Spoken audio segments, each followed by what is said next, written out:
Climbing the world's highest mountains is as risky and deadly as it gets. For decades, the statistics have been terrifying.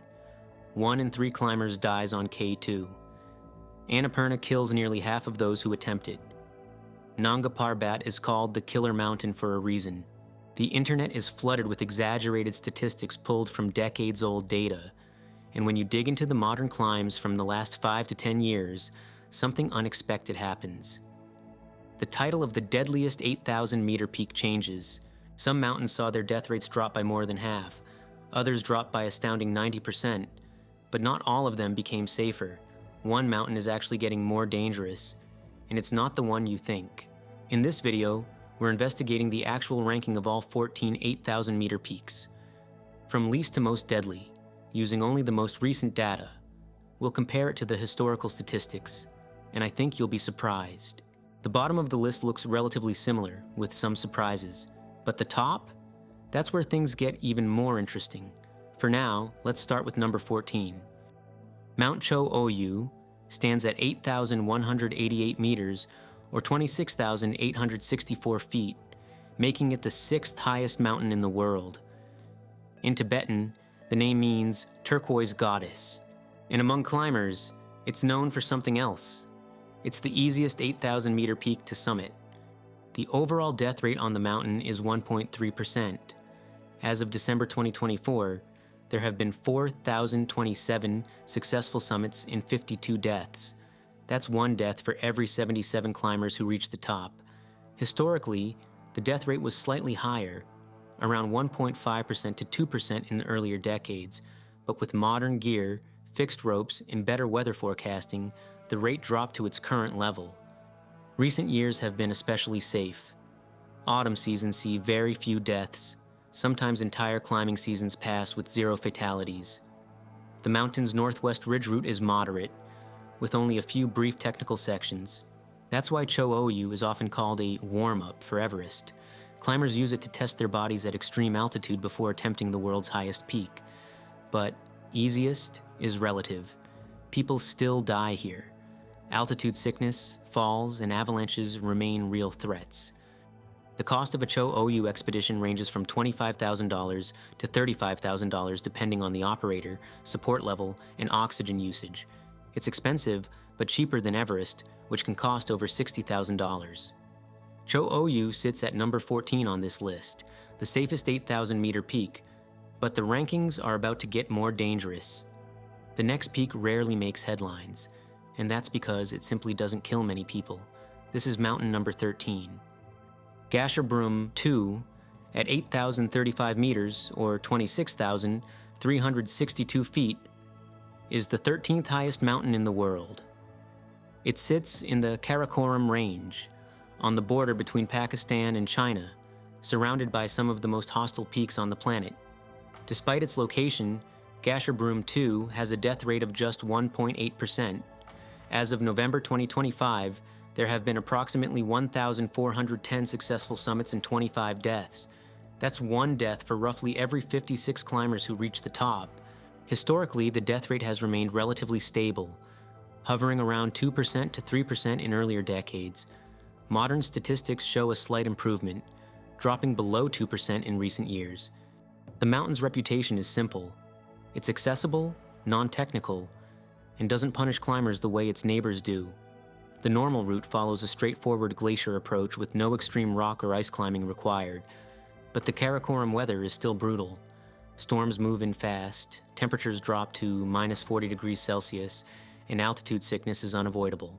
The cost of a Gasherbrum expedition ranges from $18,000 to $28,000, making it one of the more affordable 8,000-meter climbs.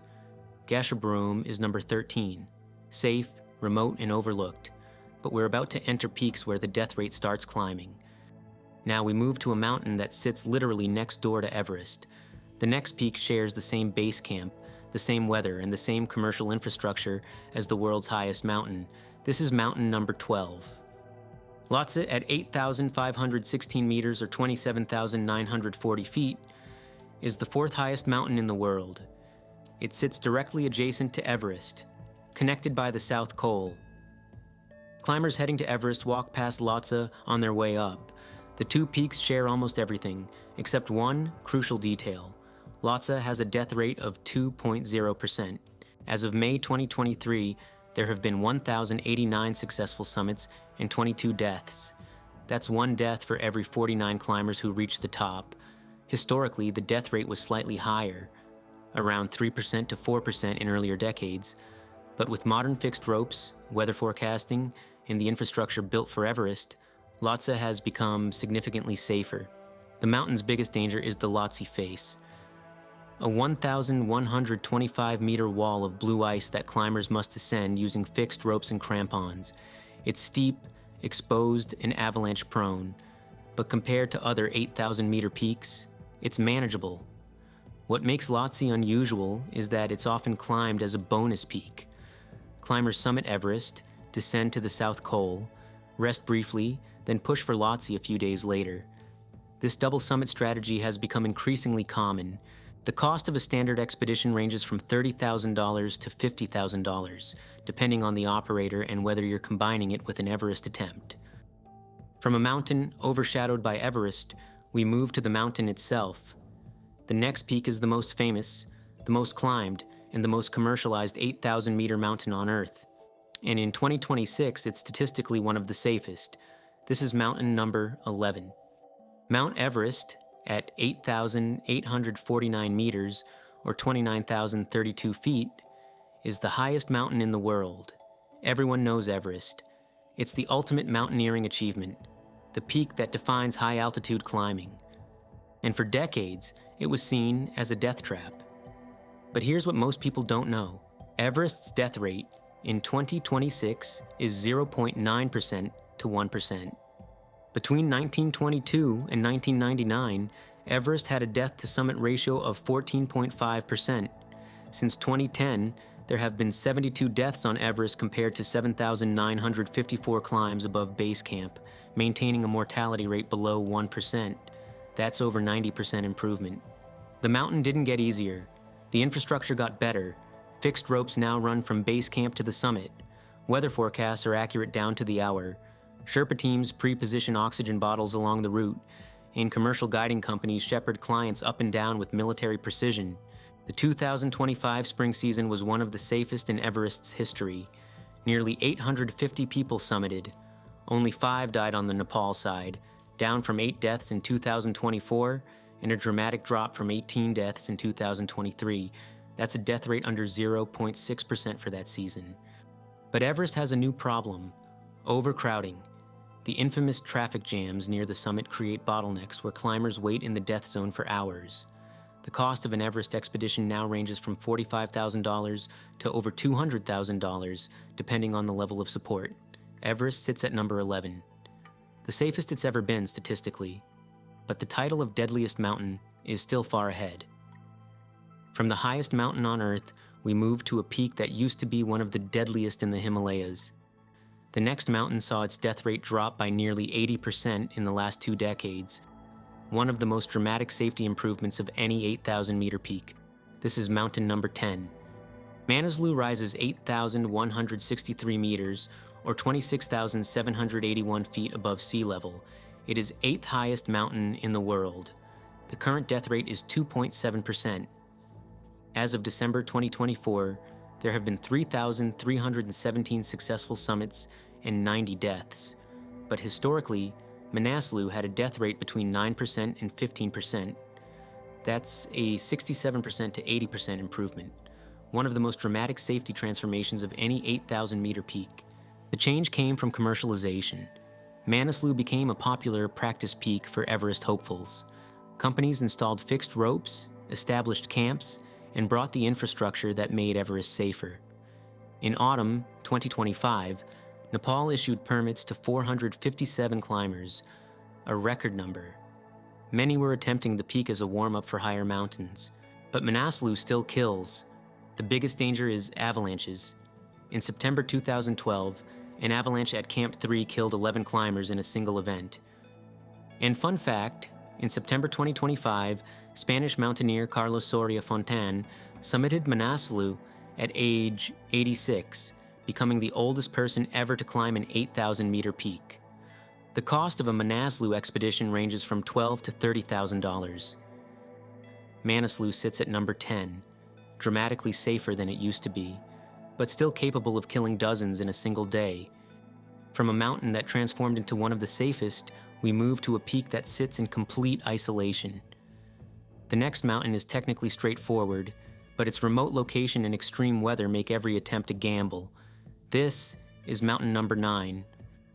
Makalu at 8,485 meters or 27,838 feet is the 5th highest mountain in the world. It sits just 19 kilometers southeast of Everest, but it's a completely different mountain. Makalu is isolated, remote, and sees far fewer climbers than its famous neighbor. The current death rate is 6.3%. As of December 2024, there have been 800 successful summits and 50 deaths. But historically, Makalu had a death rate between 13% and 14%. That's a 50% improvement since the early 2000s. The mountain's reputation is simple. It's hard. The standard route involves steep ice faces, exposed ridges, and extreme technical climbing. Unlike Everest or Manaslu, there's no commercial infrastructure. No fixed ropes run the entire route. In spring 2025, only a handful of expeditions attempted Makalu. The season was quiet compared to Everest's crowded chaos. But on May 22, 2025, Nepali climber Pasang Norbu Sherpa summited Makalu for the 8th time, tying the record for most ascents of the peak. The cost of a Makalu expedition ranges from $18,000 to $40,000. The permit fee is around $4,500. Lower demand means fewer operators, and those who do run trips charge premium prices for remote logistics. Makalu sits at number 9, safer than it used to be, but still a serious mountaineering challenge. From a remote technical challenge, we move to a mountain that sits in the heart of the Karakoram. The next peak is known for its massive glaciers, accessible routes, and surprisingly low death rate for such a dangerous range. This is mountain number 8. Broad Peak, rising 8,051 meters, or 26,414 feet, is the 12th highest mountain in the world. It sits in the Karakoram Range in Pakistan, just 8 kilometers from K2. Despite its proximity to one of the deadliest mountains on Earth, Broad Peak has a death rate of 6.7%. As of November 2025, there have been 586 successful summits and 39 deaths. Historically, the death rate was around 8%. That's a 16% improvement. Modest compared to other peaks, but still a positive trend. Broad Peak's reputation is unusual. It's often called one of the easier 8,000-meter climbs because the standard route is non-technical. Just long, exhausting snow and ice slopes. But easier doesn't mean safe. The mountain's main danger is altitude and exhaustion. Climbers underestimate how long it takes to summit, run out of oxygen, and get caught in storms on the descent. The cost of a Broad Peak expedition ranges from $15,000 to $30,000. Permits are around $3,500. It's one of the more affordable Pakistani peaks. Broad Peak sits at number 8, straightforward, but still deadly if you're not prepared. From a straightforward Karakoram peak, we move to a mountain that's been completely closed to climbers for over 2 years. The next peak is in China, and it saw one of the deadliest climbing seasons in recent history. This is mountain number 7. Shishapangma, at 8,027 meters or 26,335 feet, is the 14th highest mountain in the world. It's the only 8,000-meter peak located entirely within China. And since October 2023, it's been completely off-limits. The current death rate is 8.9%. As of November 2025, there have been approximately 400 successful summits and 35 deaths. Historically, the death rate hovered around 9%, so the improvement has been minimal. Shishapangma never saw the same commercialization or infrastructure upgrades as peaks in Nepal, but what makes Shishapangma stand out is how quickly it can turn deadly. In October 2023, 2 massive avalanches struck the mountain within days of each other. In total, 4 people died in less than a week. China immediately closed the mountain, and as of March 2026, it remains shut. No permits have been issued since the tragedy. Before the closure, Shishapangma was considered one of the more accessible 8,000-meter peaks. The cost of a Shishapangma expedition was around $20,000 to $35,000 before the closure. Whether it will reopen, and under what conditions, remains unclear. Shishapangma sits at number 7, closed, mourned, and waiting. From a mountain closed by tragedy, we move to the first of the Gasherbrum peaks. The next mountain sits deep in the Karakoram, rarely climbed and known for sudden weather that can trap climbers for days. This is mountain number 6. Gasherbrum I, standing 8,080 meters or 26,509 feet, is the 11th highest mountain in the world. It sits in the Karakoram range on the Pakistan-China border. The name means beautiful mountain in Balti, but climbers know it for isolation and brutal weather. The current death rate is 9.7%. As of November 2025, there have been approximately 350 successful summits and 34 deaths. Historically, the death rate was around 10% to 11%, so the improvement has been minimal, only about a 10% drop. Gasherbrum never became commercialized, so safety upgrades came slower. The mountain's biggest danger is weather. Karakoram storms are unpredictable and violent. Climbers get pinned at high camps for days, running out of food and oxygen. Retreat becomes impossible. The cost of an expedition ranges from $18,000 to $35,000. Permits are around $4,000. Gasherbrum sits at number 6, remote, beautiful, and unforgiving. From a remote Karakoram peak, we move to a mountain that's about to change everything. The next peak is where the rankings stop improving. This is where death rates stopped dropping, and in some seasons, started climbing. This is mountain number 5. Kangchenjunga at 8,586 meters, or 28,169 feet, is the 3rd highest mountain in the world.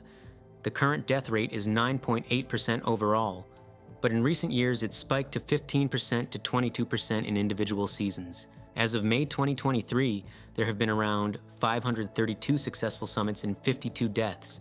Here's the problem. Kangchenjunga is the only 8,000-meter peak where the death rate is not decreasing. While every other mountain got safer, Kangchenjunga stayed deadly, and in some years, got worse. Between 2010 and 2024, Kangchenjunga's death rate fluctuated wildly. Some seasons saw rates as low as 8%, others spiked above 20%. According to Lhotse Travel's 2025 report, Kangchenjunga is the only mountain where the number of fatal cases does not decrease. Experts don't fully understand why. The mountain has avalanche-prone slopes, extreme weather, and technical climbing sections, but so do other peaks that improve dramatically. One theory is that Kangchenjunga attracts experienced climbers attempting routes without commercial support. No fixed ropes, no traffic jams, just pure alpinism.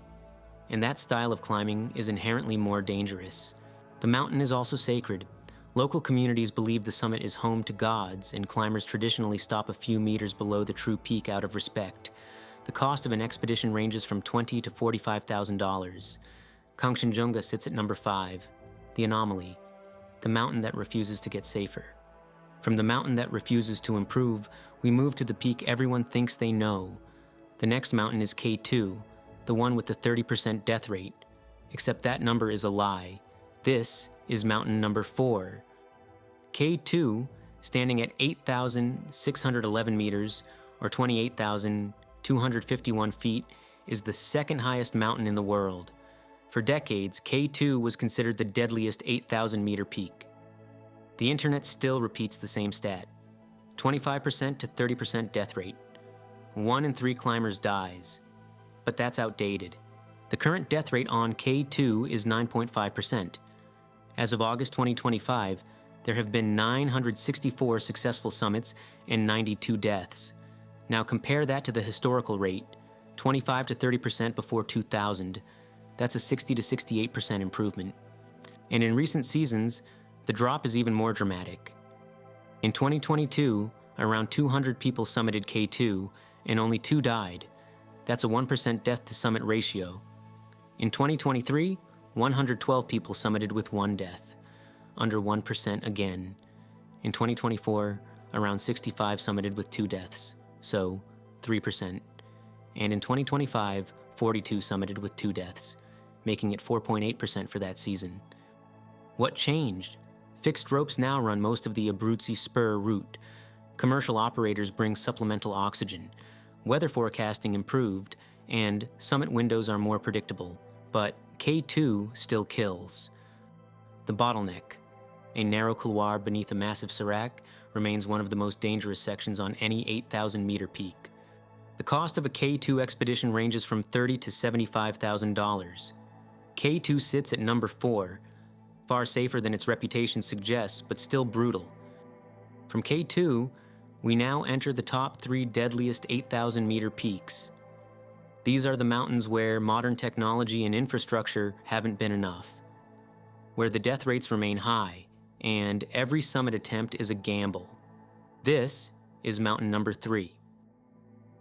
Dhaulagiri, at 8,167 meters, or 26,795 feet, is the 7th highest mountain in the world. The current death rate is 12.6%. As of December 2024, there have been 691 successful summits and 87 deaths. Historically, Dhaulagiri had a death rate of 16.2% in the early 2000s.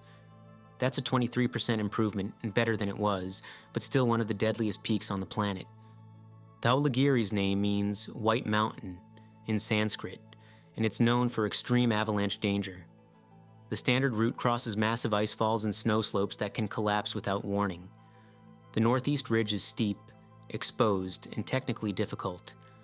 Unlike Everest or Manaslu, Dhaulagiri never became fully commercialized. There are fewer fixed ropes, fewer Sherpa-supported expeditions, and far less traffic. That means climbers are more self-reliant and more exposed to the mountain's dangers. The cost of a Dhaulagiri expedition ranges from $20,000 to $50,000. Permits are around $4,000. Dhaulagiri sits at number 3, improved but still lethal. From the 3rd deadliest mountain, we move to the peak everyone thought was number 1. For decades, this next mountain held the title of deadliest 8,000-meter peak on Earth. It had a death rate over 40%, and it's still brutal, but it's no longer the deadliest. This is mountain number 2. Annapurna stands 8,091 meters, or 26,545 feet above sea level, making it the 10th highest mountain in the world. The current death-to-summit ratio is 15.7%. As of April 2025, there have been 478 successful summits and 75 deaths. But here's the transformation. Historically, Annapurna had a death-to-summit ratio around 40%. That's a 61% improvement, one of the most dramatic safety transformations of any 8,000-meter peak. For decades, Annapurna was synonymous with death. It was the first 8,000-meter peak ever climbed, summited by Marius Herzog in 1950, and it earned its reputation as the killer mountain almost immediately. The south face is a nearly vertical wall of ice and rock, prone to massive avalanches. The standard route is slightly safer, but still exposed to constant avalanche danger and rockfall. What changed? Modern weather forecasting, better gear, and fixed ropes on key sections. Climbers now avoid the mountain during unstable weather windows, and commercial operators have brought some infrastructure. The cost of an Annapurna expedition ranges from $25,000 to $60,000. Annapurna sits at number 2, dethroned, but still one of the deadliest mountains on Earth. From the former deadliest mountain on Earth, we arrive at the peak that claimed the crown. The next mountain used to have 77% death-to-summit ratio, and despite a massive improvement, it remains the deadliest 8,000-meter peak in 2026. This is mountain number 1. Nanga Parbat, at 8,126 meters or 26,660 feet, is the 9th highest mountain in the world. The current death-to-summit ratio is 20.7%. As of January 2025, there have been approximately 450 successful summits and 93 deaths. That's 1 death for every 5 climbers who reach the top. But here's the incredible part. Historically, Nanga Parbat had a death-to-summit ratio of 77% before 1990. That's a 73% improvement, the largest safety transformation of almost any 8,000-meter peak. But it's still the deadliest. Nanga Parbat is called Killer Mountain for a reason. The name means naked mountain in Urdu, referring to its barren, ice-covered slopes. The mountain is massive, isolated, and notoriously difficult to climb. The Rupal face, the mountain's south side, is the highest rock and ice face in the world, rising over 4,500 meters from base to summit. Both the Rupel and Diamir routes are technical, exposed, and avalanche-prone. In 1953, Austrian climber Hermann Buhl made the first ascent, solo, without supplemental oxygen, after being abandoned by his team. He survived a standing bivouac at over 8,000 meters. It remains one of the greatest feats in mountaineering history. The cost of a Nanga Parbat expedition ranges from $20,000 to $50,000. Nanga Parbat sits at number 1, the deadliest 8,000-meter peak in 2026. So there you have it. The rankings have changed. K2 isn't the deadliest anymore. Annapurna has been dethroned, and Nanga Parbat, despite a 73% improvement, remains the killer. The mountains got safer, but they are still mountains. Which peak shocked you the most? Let me know in the comments. If you enjoyed this, make sure to like and subscribe and check out my other stuff. Thanks for watching.